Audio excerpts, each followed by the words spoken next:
नमस्कार मित्र आणि मैत्रिणी, welcome to my channel. Kamali याच्या भागामध्ये हे दाखवलं गेलं आहे की ते निंगी पिक्चर बघून मस्तपैकी आलेले असते हॉस्टेलमध्ये. अगं कमळे कमळे कुठं गेली आहेस, ये ना लवकर बाहेर, आलीस का नाही, असं काही पूर्ण रूममध्ये आपली निंगी शोधत असते. कमळी ही ते तोंड पाडून आलेली असते. म्हणते, काय ग कमळे, किती हा उशीर, माझा पिक्चर पूर्ण झाला, संपून झाला, तरीही तू अजून आली नाहीस. आणि काय मग, किती धमाल मस्ती केलीस ऋषी सरांबरोबर, काही सांगशील का नाही? काय काय खाल्लं ग तुम्ही, कुठे कुठे फिरला आणि काय काय बोलणं झालं, मला नाही सांगणार का कमळे, सांग ना मला, असं काय करतेस तू. असं काही बोलत असताना कमळे आपली शांत स्तब्ध उभी राहिलेली असते, काहीही एक शब्द न बोलता. निग्गी म्हणते, कमळे काय झालं, सांगशील का नाही? अगं एवढी का टेन्शनमध्ये आहेस?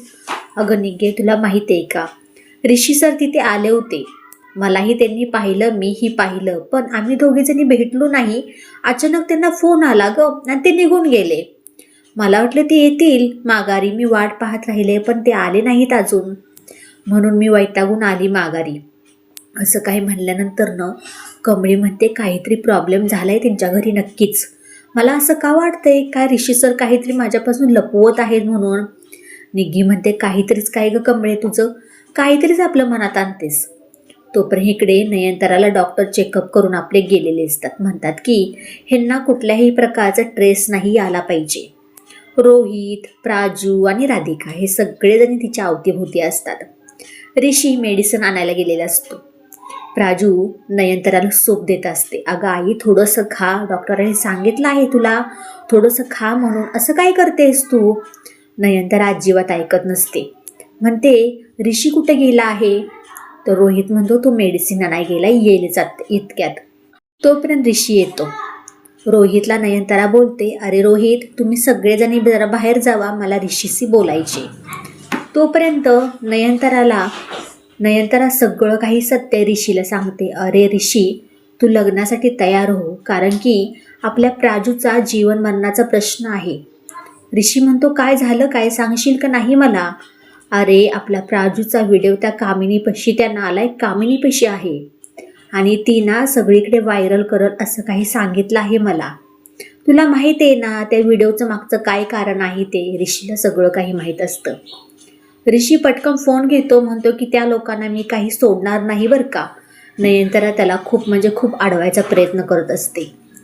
तोपर्यंत ऋषी म्हणतो, तुम्ही माझ्या आईला ब्लॅकमेल करून, धमकावून माझं लग्न अनिकेशी करून देताय, हे कधीही शक्य होणार नाही. तुम्ही मला पोलीस स्टेशनमध्ये भेटा. असं काही म्हणल्यानंतर नयनतारा खूप टेन्शनमध्ये येते आणि हे सगळं जे काही बोललेले असते ऋषीबरोबर ते तिचं स्वप्न असतं. मोबाईलमध्ये पाहते तर काय प्राजूचा व्हिडिओ तिला दिसतो आणि म्हणते की नाही, मला आत्ताच ऋषीला सांगणं योग्य नाही आहे. आणि ती म्हणते, ऋषी काहीही कर, पण तू ना अनिकाशी लग्न कर, हे रिअलमध्ये सांगते. कामिनीचं सत्य हे सांगतच नाही ती. ऋषी रागा वैतागून तिथून निघून जातो. नयनताराने त्याच्याकडून वचन घेतलेलं असतं ना, तू लग्न करच म्हणून. राधिका म्हणते, आईनी कुठल्या संकटामध्ये ऋषीला टाकलं आहे. तोपर्यंत हे सगळं झाल्यानंतर ना आपली कोण असते ना, ती अनिका, ती कॉलेजमध्ये मिठाई घेऊन फिरत असते. तिच्या त्या दोन मैत्रिणी त्या तिच्या अवतीभोवती असतात. आणि तोपर्यंत कमळी येते आणि निग्गी, बंड्या. अरे, ह्या अनिकाला काय झालं काय आहे, पूर्ण कॉलेजमध्ये ती मिठाई घेऊन फिरते. तोपर्यंत कमळीपाशी अनिका येते. कमळी, तुला माहीत पडलं का गं, तुझ्या ऋषी सरांनी सांगितलं नाही तुला की माझं लग्न ठरलं आहे. तोपर्यंत कमळी म्हणते, ओ कॉंग्रॅच्युलेशन अनिका, असं काही म्हणल्यानंतर अनिका म्हणते, तुला माहिती आहे का माझा हस्बँड कोण आहे ते? ऋषी आहे माझा हस्बँड. तोपर्यंत अनिका, निग्गी, बंड्या हे सगळे एकमेकांकडे बघतात आणि अनिका म्हणते, काय गं, तू ना व्हिडिओ काढ हे सगळ्यांची, मला सगळ्यांचे काही चेहऱ्याचे रिएक्शन बघायचे आणि तेच मी व्हिडिओ सारखं बघत राहणार आहे, कारण ह्या कमळी टमळीच्या ना चेहऱ्यावरचं जे काही रिएक्शन आहे मला बघतच राहावंच वाटतंय. हेच तर पाहिजे होतं मला. आणि काय कमळी टमळी, तू गावछाप, तुला सांगितलं नाही ऋषीनी आमच्या दोघांचं लग्न ठरलं आहे म्हणून, हे घे मिठाई, आता तरी विश्वास करशील ना. कमळी आपली शांतच बसते. बंड्या म्हणतो ऋषी भाऊ अशी कधी करणारच नाहीत, ह्या अनिकाबरोबर लग्न करणारच नाहीत, काहीतरी नक्कीच कारण आहे. अनिका तिथून निघून जाते. अनिका तिथून निघून गेल्यानंतरनं कॅन्टीनमध्ये मैत्रिणीला सांगते की माझ्या ग्रॅनी आजीनी अशी काही चाल खेळली आहे ना, त्या नयनतारा मॅडमला बरोबर माझं आणि रिसचं लग्न करायला लागणार आहे. अशी काही चाल आहे, बरोबर ब्लॅकमेल केलं आहे त्यांना. आणि हे सगळं काही बोलणं बंड्या ऐकतो. बंड्या खरंच हे बोलणं ऐकलेलं ऋषीला सांगू शकेल का, नक्की काय होणार काय. तोपर्यंत इकडे कामिनी, रागिनी हे सगळे काही नयनतारापाशी येतात. कामिनी अन्नपूर्णाच्या मिठी मारते. अगं वहिनी, तुला शुगर असली म्हणून काय झालं, आज मिठाई खावीच लागणार आहे.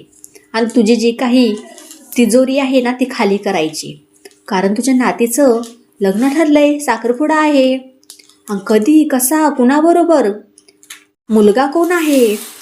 रागिनी बोलते मुलगा आहे ऋषी. अरे वा, खूप छान मुलगा आहे ऋषी.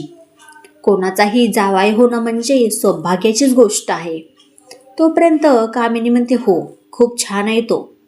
नयनताराही या लग्नाला होकार दिला आहे तिचा. आणि काही काळामध्ये म्हणजे आपली नयनतारा म्हणली साखरपुडा करून घेऊया. आणि त्या दोघीजणी निघून जातात. येणाऱ्या पुढच्या भागामध्ये असं काहीतरी दाखवलं गेलं आहे की नयनतारा अन्नपूर्णाची गाठ होते, म्हणजे भेटतात एकमेकीला. अन्नपूर्णा म्हणते काय गं, जे काही GHचं कॉम्पिटिशन झालं आहे तेव्हापासून तू अनिकाशी काही बोलत नाहीस नीट, आणि तू घरची सून कशी काय करून घ्यायची, काय ह्याच्या मागचं सत्य आहे ते सगळं काही सांग मला. असं म्हटल्यानंतर नयनतारा थोडी खाली मान घालते आणि अन्नपूर्णाला सगळं काही सत्य आहे ना ते सगळं काही सांगते की कामिनी आणि रागिनीने कसं काही मला प्राजूचा व्हिडिओ दाखवून ब्लॅकमेल केला आहे. काय होणार काय नक्की, बंड्या ऋषीला सांगू शकेल का, अन्नपूर्णा हे लग्न मोडणार का. आणि व्हिडिओ शेवटपर्यंत पाहिल्याबद्दल खूप सारे मनापासून धन्यवाद. बाय सगळ्यांना.